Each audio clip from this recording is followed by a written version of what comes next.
हम कक्षा 11वीं विषय राजनीति विज्ञान अध्याय 6 न्यायपालिका के बारे में पढ़ेंगे, है ना। तो आज हम उच्चतम न्यायालय के क्षेत्राधिकार और शक्तियों के बारे में हम आज पढ़ेंगे, ठीक है। तो उच्चतम न्यायालय का एक अभिलेख, उच्चतम न्यायालय जो है एक क्या है, अभिलेख न्यायालय है।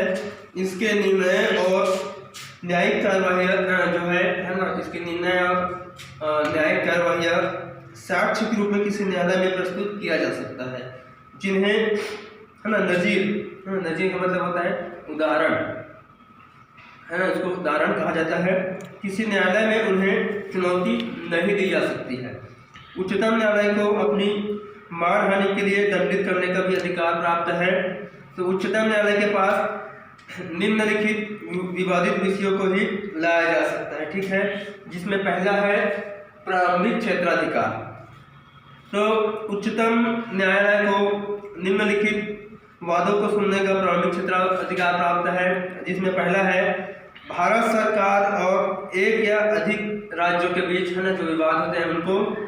दूसरा है एक पक्ष भारत सरकार और कोई राज्य या राज्यों तथा दूसरा पक्ष एक या अधिक अन्य राज्यों के बीच, है ना। या तीसरा है दो या अधिक राज्यों के बीच उच्चतम न्यायालय को अधोलिखित अधिकार प्राप्त है, ठीक है। तो दूसरा है परामर्शी क्षेत्राधिकार। तो संविधान के अनुच्छेद 143 के अंतर्गत राष्ट्रपति विविध प्रश्नों पर उच्चतम न्यायालय की सलाह ले सकता है, लेकिन उस सलाह को मानना या न मानना, है ना, राष्ट्रपति की इच्छा पर निर्भर है।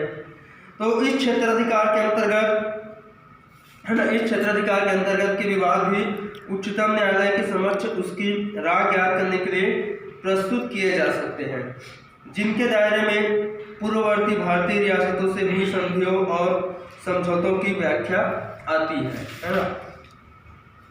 तीसरा है अपीलीय क्षेत्राधिकार।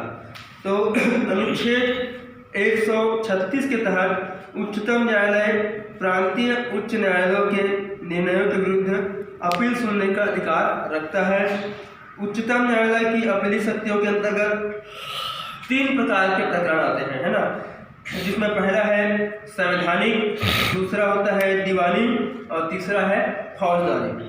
तो संवैधानिक विषयों से संबद्ध उच्च न्यायालयों से किसी भी निर्णय पर, चाहे वह दीवानी, है ना, सिविल या फौजदारी, है ना, क्रिमिनल में से किसी भी कार्यवाही से संबंधित हो, उच्चतम न्यायालय में अपील दायर की जा सकती है, बशर्ते उच्च न्यायालय प्रमाणित कर दे कि उस मामले का संबंध संविधान की व्याख्या से जुड़े किसी वास्तविक विविध भाग से है।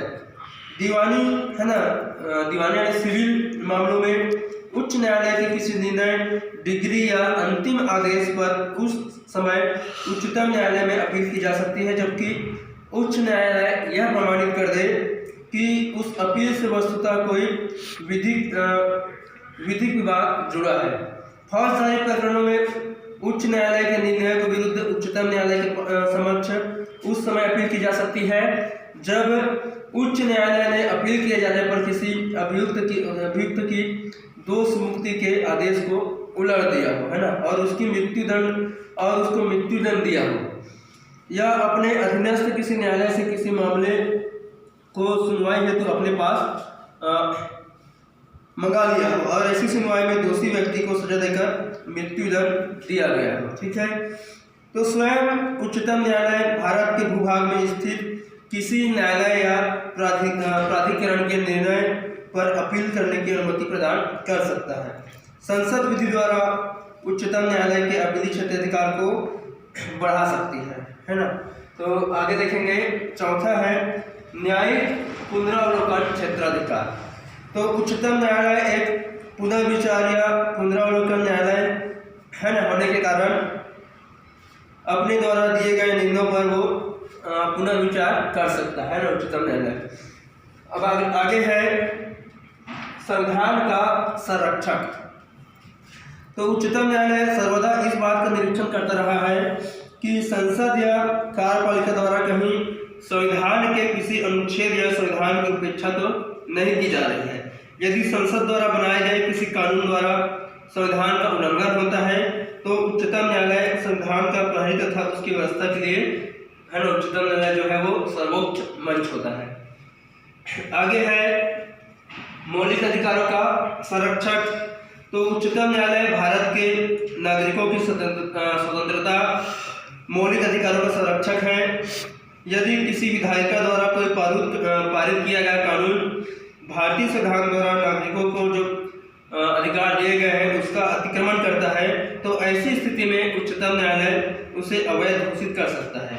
लेकिन मूल अधिकारों के पुनर्प्रवर्तन के लिए आवेदन प्राप्त होने पर सर्वोच्च न्यायालय बंदी प्रत्यक्षीकरण, परमादेश, उत्प्रेषण, प्रतिषेध तथा अधिकार परीक्षा के रूप में रीट है ना, रीट यानी होता है विशेषादेश जो याचिका होती है वो जारी कर सकता है।